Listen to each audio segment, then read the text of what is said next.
நீ மிரியட்ஸை சேர்ந்தவனா? ஜீவா கேட்க ஹரிஷ் தலையை மட்டும் ஆட்டினான். அவன் நேரடியாக பதில் சொல்லவில்லை. அதை சொல்லும் நிலைமையிலும் அவன் இல்லை. பின் அங்கிருந்த ஜன்னலுக்கு பக்கத்தில் போன ஹரிஷ் ஃபோனை எடுத்து விக்டரை அழைத்தான். இந்த பயங்கரமான செய்தியை எப்படி அவரிடம் சொல்வதென்று ஹரிஷுக்கு யோசனையாக இருந்தது. அவன் சரியான வார்த்தைகளை தேடிக்கொண்டிருந்தான். அதற்குள் மறுமுனையில் விக்டரின் குரல் அதே பதட்டத்துடன் கேட்டது. என்னாச்சு ஹரிஷ்? கமாண்டர் பற்றி ஏதாவது தகவல் கிடைச்சதா? நாங்கள் எல்லாரும் இங்கே ரொம்ப கவலையாக இருக்கோம். அவர் தான் இந்த அமைப்போட முதுகெலும்பு. அவர் இல்லாமல் நாங்கள் என்ன பண்ணுவோம்? 2 நாளாகியும் அவர் இன்னும் கண்டுபிடிக்கலன்னு நினைக்கும் போது எனக்கு ரொம்ப கவலையாக இருக்கு. விக்டர் சோகத்துடன் பேசினான். அதை கேட்டு உதட்டை கடித்த ஹரிஷ், விக்டர், இதை நான் எப்படி உங்ககிட்ட சொல்றதுன்னு தெரியல என்று தயங்க விக்டரின் இதயத்தில் தடதடவென ட்ரெயின் ஓட ஆரம்பித்தது. என்னாச்சு ஹரிஷ்? ஏதாவது பெரிய பிரச்சனையா சுப்ரீம் கமாண்டருக்கு என்று அவன் முடிக்க முடியாமல் இழுக்க, அவர் கிடைச்சிட்டாரு என்று மட்டும் கூறினான் ஹரிஷ். அவ்வளவு சோகத்துடன் பேசுபவனை மேலும் கவலைப்படுத்தும் விதமாக அவர் இறந்த செய்தியை சொல்ல வேண்டும் என்று யோசிக்கும் போதே ஹரிஷுக்கு மனசு பாரமாக இருந்தது. அடப்பாவி, இது ஏன் இவ்வளோ சோகமாக சொல்கிற? அவர் கண்டுபிடிக்கிறதுக்காக நான் எத்தனை ஆளுங்களை அனுப்புனேன்னு தெரியுமா? ஆனால் அவங்க யாராலையுமே அவரை கண்டுபிடிக்கவே முடியல. உங்ககிட்ட தகவல் சொல்லி 1 மணி நேரம் கூட இன்னும் முழுசாக முடியல, அதுக்குள்ளே நீ அவரை கண்டுபிடிச்சிட்டியா? Really your great. இப்போ தான் எனக்கு மூச்சே வந்துச்சு. பேசாமல் இதை நான் முன்னாடியே பண்ணியிருக்கணும், முதல்லயே உங்ககிட்ட ஹெல்ப் கேட்டிருக்கணும் என்று மறுமுனையில் மூச்சு விடாமல் விக்டர் பேசிக்கொண்டே போக ஹரிஷுக்கு என்ன சொல்லி அவனை நிறுத்துவதென்றே தெரியவில்லை. அப்புறம் ஹரிஷ், நாளைக்கு நீ அவரை கூட்டிகிட்டு இங்கே வரும்போது நான் அவர்கிட்ட உன்னை பற்றி பெருமையாக சொல்லுவேன். அவர் நிச்சயமாக உனக்காக ஒரு பெரிய பரிசு தருவார். மற்றவங்க நினைக்கிற மாதிரியெல்லாம் இல்லை, எங்கள் கமாண்டர் ரொம்ப நல்லவர் விக்டர் உற்சாகமாக கூறினான். அதை கேட்ட ஹரிஷின் முகத்தில் ஒரு கசப்பான புன்னகை தோன்றியது.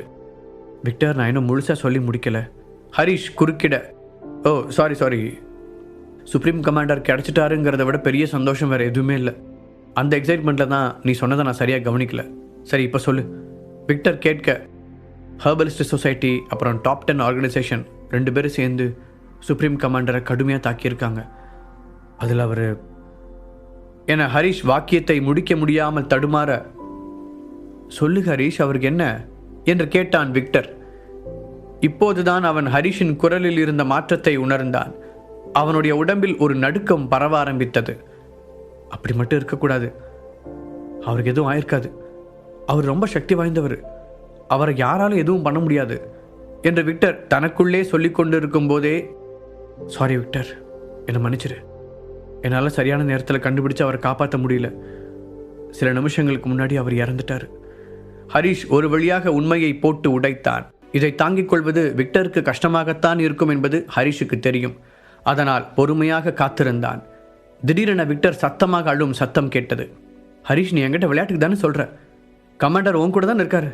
அவர் என்னை சும்மா பயமுறுத்துறதுக்கு தானே இப்படி சொல்ல சொன்னார் என்ற விக்டர் தன்னுடைய அழுகையை கட்டுப்படுத்தி கொண்டு முடிந்தவரை தெளிவாக கேட்டான். விக்டரின் வலி எந்த அளவிற்கு ஆழமாக உள்ளது என்பதை ஹரிஷால் உணர முடிந்தது. எத்தனையோ கடினமான சிச்சுவேஷன்களை சந்தித்த ஹரிஷுக்கு கூட இப்போது என்ன சொல்லி விக்டரை ஆறுதல் படுத்துவதென்று தெரியவில்லை. விக்டர், இந்த விஷயத்தில் நான் விளையாடுவேனா? சுப்ரீம் கமாண்டர் இப்போ ஏன் முன்னாடி தான் படுத்திருக்காரு. அவர் நிஜமாவே இறந்துட்டாரு என்ற ஹரிஷ் ஒரு ஆழமான பெருமூச்சை எடுத்து விட்டு ஜீவா அவனிடம் சொன்ன எல்லாவற்றையும் விக்டரிடம் கூறினான். அதையெல்லாம் கேட்டு விக்டரால் தன்னுடைய உணர்ச்சிகளை கட்டுப்படுத்தி கொள்ளவே முடியவில்லை. தங்களுடைய அன்பிற்குரிய தலைவர் இப்படி அகால மரணம் அடைந்ததை நினைத்து கலங்கிய அவன் மீண்டும் கதறி அழ ஆரம்பித்தான். எங்க கமாண்டர் அநியாயமாக கொண்ட அவங்கள நான் சும்மாவே விட மாட்டேன். திட்டம் போட்டு கழுத்தெடுத்துட்டாங்கல்ல, அவங்கள நிச்சயமாக நான் மன்னிக்கவே மாட்டேன் என்று அவன் ஆவேசமாக கத்த, இப்போதும் ஹரிஷ் இடையில் குறுக்கிடாமல் அவன் அழுது முடிக்கும் வரை அமைதியாக காத்திருந்தான். ஒரு வழியாக தன்னை சமாளித்து கொண்ட விக்டர், ஹரிஷ், நீயும் ஜீவாவும் உடனே சுப்ரீம் கமாண்டரோட உடம்பை இங்கே கொண்டு வரணும். அப்புறம் நீ சொன்ன அந்த லெட்டரையும் பத்திரமா கொண்டுட்டு வா. மெரிட்ஸோட ஹெட் ஆஃபீஸ் லாமா தீவில் இருக்குது. நான் அதுக்கான லொக்கேஷன் உனக்கு அனுப்புகிறேன் என்று சொன்னான். சரி விக்டர், எனக்கு புரியுது. நீ எதுக்கும் கவலைப்படாத, அதெல்லாம் நான் பார்த்துக்கிறேன். நீ உன்னோட வருத்தத்தை கண்ட்ரோல் பண்ணிக்கிட்டு மற்ற வேலைகளை கவனி. கமாண்டரோட உடம்பை நல்லபடியாக அடக்கம் செய்ய வேண்டிய பொறுப்பு உன்கிட்ட இருக்குது. ஹரிஷ் ஆறுதலாக கூற விக்டர் சரி என்று கேட்டுக்கொண்டான். அப்புறம் ஹரிஷ், அவர் உடம்பை கொண்டு வரதுக்கு உங்ககிட்ட ஏதாவது வசதி இருக்கா? எப்படி கொண்டு வரதா ஐடியா? இல்லை நான் இங்கேருந்து ஏதாவது ஏற்பாடு பண்ணட்டுமா என்று விக்டர் தயக்கத்துடன் கேட்க, இப்போ தானே சொன்னேன் அதை பற்றிலாம் நீ ஒரி பண்ணிக்காதுன்னு. ஜீவா ஃபேமிலிக்கு சொந்தமாக ஹெலிகாப்டர் இருக்குது, நாங்கள் அதிலே கொண்டு வந்துடுறோம் என்றான் ஹரிஷ். அதை கேட்டு விக்டருக்கும் கொஞ்சம் நிம்மதியாக இருந்தது. சரி, கவர்மெண்ட் பர்மிஷன் பற்றிலாம் நீங்கள் கவலைப்படாதீங்க, அதுக்கான எல்லா ஏற்பாட்டையும் நான் பார்த்துக்கிறேன். நமக்கு எல்லா இடத்துலையும் ஆளுங்க இருக்காங்க, உங்களை யாரும் கேள்வி கேட்டு டிஸ்டர்ப் பண்ண மாட்டாங்க. நீங்கள் பத்திரமா அவரோட உடம்பை மட்டும் இங்கே கொண்டு வந்து சேருங்க சொல்லிவிட்டு விக்டர் ஃபோனை வைக்க திரும்பி ஜீவாவை பார்த்தான் ஹரிஷ். கமாண்டரின் உடலையே வெறித்து பார்த்து கொண்டிருந்து அமர்ந்திருந்தவனை பார்க்க ஹரிஷுக்கு கஷ்டமாக இருந்தது.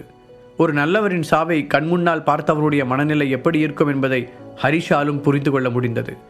விக்டர் சொன்னதையெல்லாம் ஜீவாவிடம் அவன் எடுத்துச் சொல்ல இருந்த சூழ்நிலையில் ஹரிஷிடம் அதற்கு மேல் தூண்டி துருவி கேள்விகள் கேட்க விரும்பாத ஜீவா, நீ என்ன சொன்னாலும் ஓகே தான் ஹரிஷ், நான் உன்னை நம்புகிறேன், நாம் எப்போ கிளம்பணும் என்று கேட்டான். அதே நேரத்தில் அந்த மல்டிநேஷனல் ஹாஸ்பிட்டலின் பெட்டில் தன் முன்னால் மயங்கி கிடந்த யாமினியை கவலையோடு பார்த்து கொண்டிருந்தாள் கயல்விழி. ஹரிஷ் உயிரோடு இருப்பது தெரிந்து அவனை பார்ப்பதற்காக இந்தியா கிளம்பி வந்த கயல் கடற்கரையோரத்தில் மயங்கி கிடந்த யாமினியை பார்த்து அதிர்ச்சி அடைந்தாள். அவளை காப்பாற்றி மருத்துவமனையில் சேர்த்தவள் அந்த தகவலை ரேணுபிரியாவிடம் தெரிவிக்க அவளுக்கு பயங்கரமாக கோபம் வந்துவிட்டது. கயல்விழி அவசரப்பட்டு அங்கிருந்து கிளம்பி வந்ததற்கு திட்டியவள் யாமினியையும் கூட்டிக் கொண்டு நியூயார்க் போகச் சொல்லிவிட்டாள். இனி என்ன செய்தாலும் ஹரிஷை பார்க்க முடியாது என்பது புரிய அமைதியாக நியூயார்க் கிளம்ப தயாரானாள் கயல்விழி. எப்படியும் ஆபீஸில் போட்டிருக்கும் மெடிக்கல் லீவ் 2 மாதத்தில் முடிந்துவிடும், அதன் பிறகு வந்து ஹரிஷை பார்த்து கொள்ளலாம் என்று நினைத்தாள். ஒரு வகையில் தன்னால் அவன் சாகவில்லை என்பதே கயல்விழிக்கு நிம்மதியாக இருந்தது.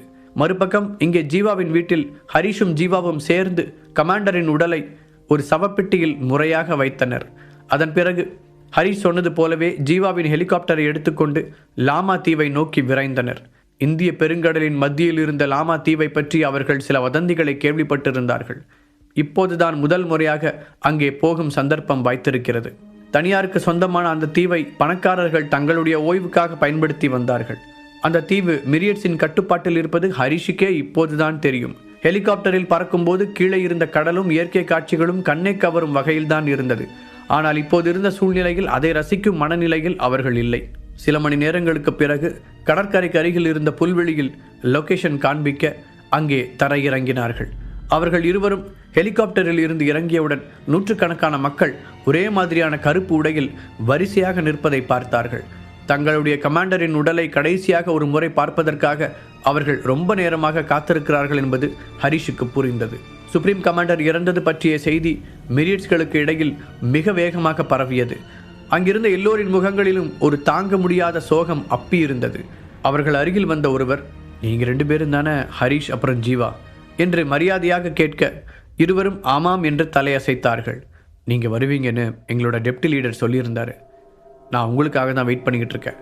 அவர் கமாண்டருக்கான இறுதிச் சடங்கு ஏற்பாடுகளை பார்த்துக்கிட்டு இருக்காரு, அதனால் நீங்கள் என் கூட வாங்க என்று கூறிய அந்த நடுத்தர வயது மனிதர் திரும்பி தீவுக்குள் நடந்தார். ஹரிஷும் ஜீவாவும் அந்த மனிதரை பின்தொடர மற்ற மிரியட்ஸ் மெம்பர்கள் கமாண்டரின் உடல் இருந்த சவப்பெட்டியை சுமந்து கொண்டு அவர்கள் பின்னால் நடந்தனர். தீவின் நடுவில் காடு போல் இருந்த ஒரு பகுதியின் வழியாக அவர்கள் சென்றனர். அந்த காட்டின் சூழல் ரொம்பவே அமைதியாக இருப்பதை கவனித்த ஹரிஷும் ஜீவாவும் மனதிற்குள் ஆச்சரியப்பட்டனர். அங்கு ஏராளமான பூக்கள், செடிகள் மற்றும் விலங்குகள் சுற்றித் திரிந்தன. இப்படி ஒரு இடத்தில் மிரியட்ஸின் தலைமையகம் இருக்கும் என்று ஹரிஷ் எதிர்பார்க்கவில்லை. கடைசியாக ஒரு மண்டபம் போன்ற இடத்திற்கு அருகில் வந்தபோது அங்கிருந்த மேடையில் மேல் ஒரு அழகான சிம்மாசனம் இருப்பதை கவனித்த ஹரிஷுக்கு அது தலைவருடைய இருக்கை என்பது புரிந்தது. அதன் வலது பக்கம் இருந்த இன்னொரு அழகான இருக்கையில் கலங்கி போன முகத்துடன் விக்டர் உட்கார்ந்திருப்பதையும் பார்த்தான். அப்படியே தன் கண்களை சுழற்றியவன் அந்த இடத்தை ஆராய்ந்தான். அந்த மேடையை ஒட்டி கீழே வரிசையாக போடப்பட்டிருந்த இருக்கைகளில் 6 அமைச்சர்கள், 12 தூதுவர்கள் மற்றும் 36 செக்ரட்டரிகள் இருப்பதையும் கவனித்தான். அவர்களில் கேசவன், மோனிஷா, பூஜா போன்ற பரிச்சயமான முகங்களும் இருப்பதை பார்த்தவன் அவர்களுக்கு லேசாக தலையசைத்து வணக்கம் சொன்னான். அதே நேரத்தில் அங்கு கூடியிருந்த மிரியட்ஸின் ஆயிரக்கணக்கான மக்கள் ஹரிஷையும் ஜீவாவையும் உற்று பார்த்து கொண்டிருந்தார்கள். அவர்களில் சிலரின் கண்களில் ஹரிஷை பார்த்ததும் ஒரு வித்தியாசமான உணர்வு வந்து போனது. இவங்க எல்லாரும் ஏன் இப்படி நம்மளை குறுகுறுன்னு பார்க்குறாங்க யோசித்த ஹரிஷ் ஒருவேளை தன்னை பற்றிய ஏதாவது வதந்திகள் அவர்களுக்கிடையில் பரவி இருக்கலாம் என்று நினைத்தான். ஹரிஷ், ஒருபடியா நீ வந்துட்டியா? இதுதான் ஜீவாவா?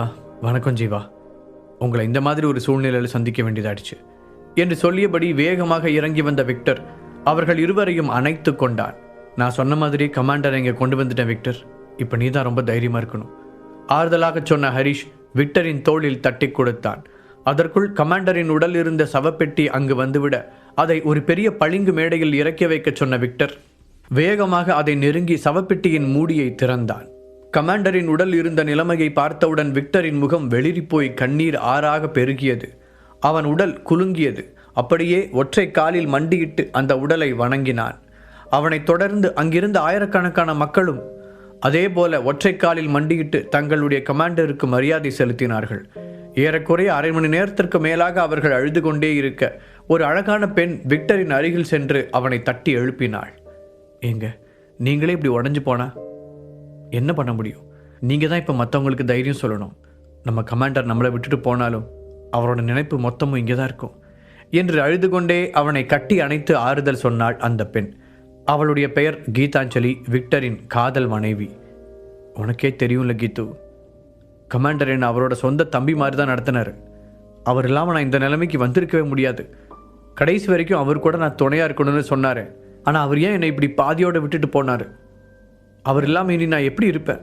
விக்டர் மொத்தமாக உடைந்து போய் அழ அதை பார்த்து கொண்டிருந்த மற்றவர்களுக்கும் அழுகை வந்தது. வேகமாக அவனை நெருங்கிய ஹரீஷ், விக்டர், உன்னோட கஷ்டம் எனக்கு புரியுது. ஆனால் இப்போ இருக்க இக்கட்டான சுச்சுவேஷனையும் நீ பார்க்கணும். உங்களை நம்பி இப்போ இவ்வளோ பேர் இருக்காங்க. அவங்களுக்காகவாவது நீ ஸ்ட்ராங்காக இருக்கணும் என்று அவனை சமாதானப்படுத்தினான்.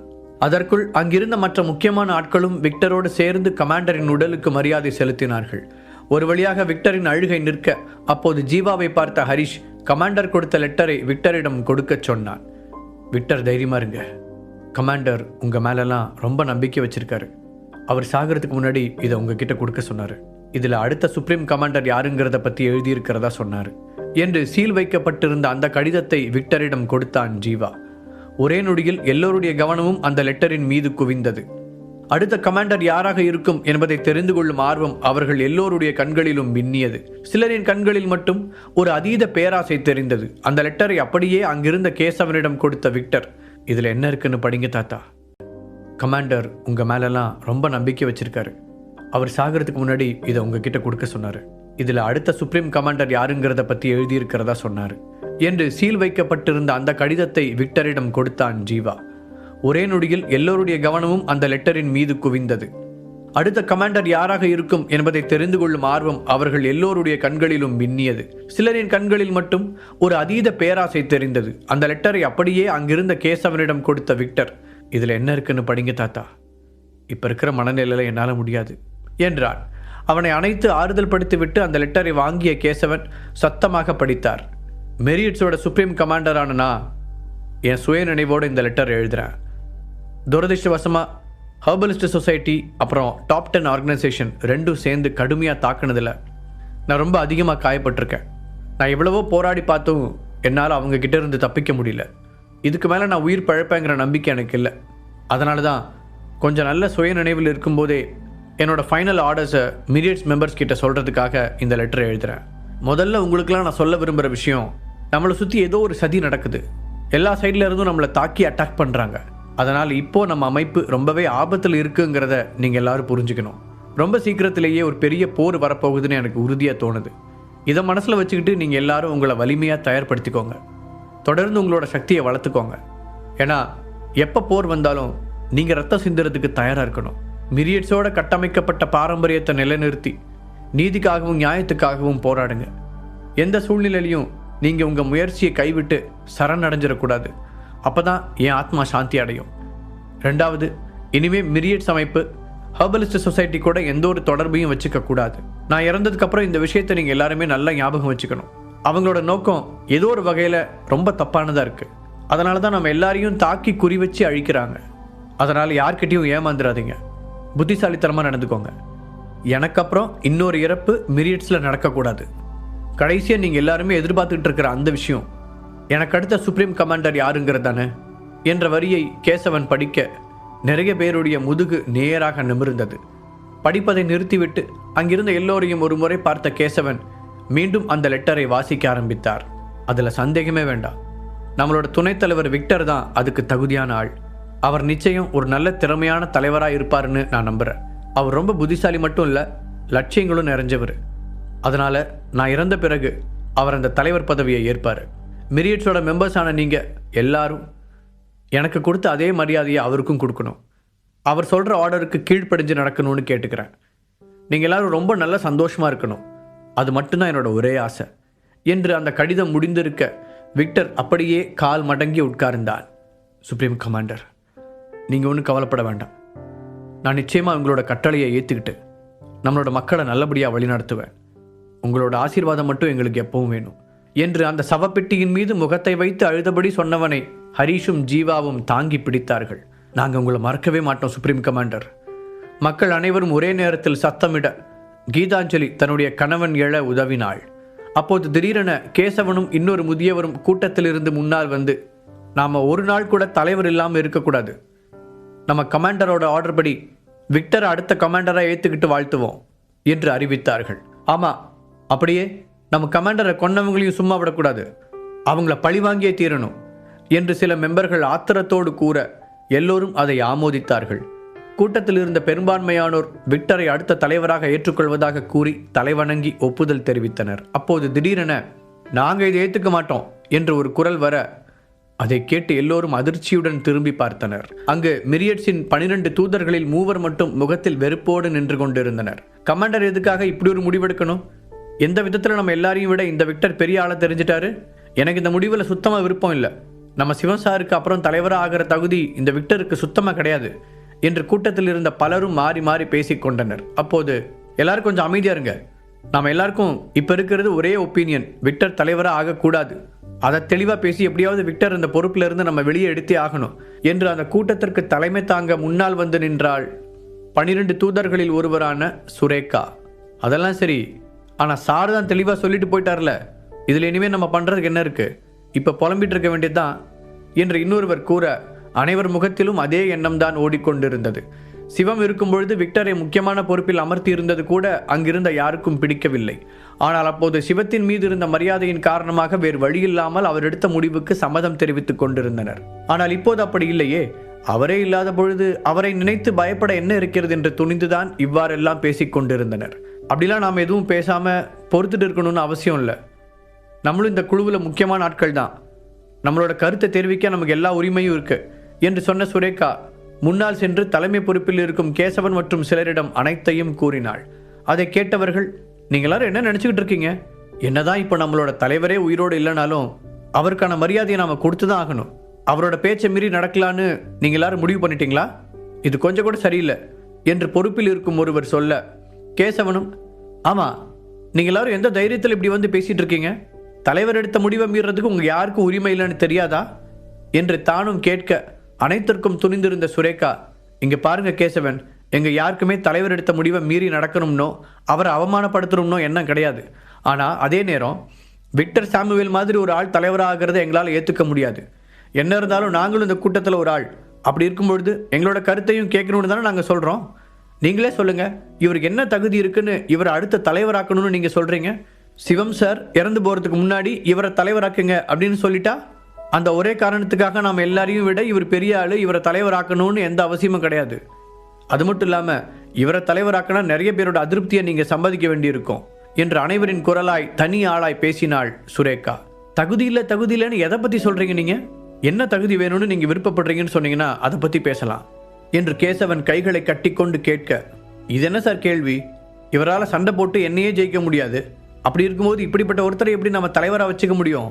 இது சரியா வரும்னு உங்களுக்கு தோணுதா என்று அப்போதும் விடாமல் எப்படியாவது தான் நினைத்ததை செய்தே தீர வேண்டும் என்பதில் தெளிவாக இருந்தாள் சுரேகா. சரி, நீங்கள் சொல்கிற மாதிரியே வச்சுக்கலாம். உங்கள் யாருக்கும் விருப்பம் இல்லைன்னு விக்டரை தலைவர் பொறுப்பிலிருந்து நான் விளக்க ஏற்பாடு பண்ணுறேன். ஆனால் நம்மளாம் யார் தலைவராகிறது?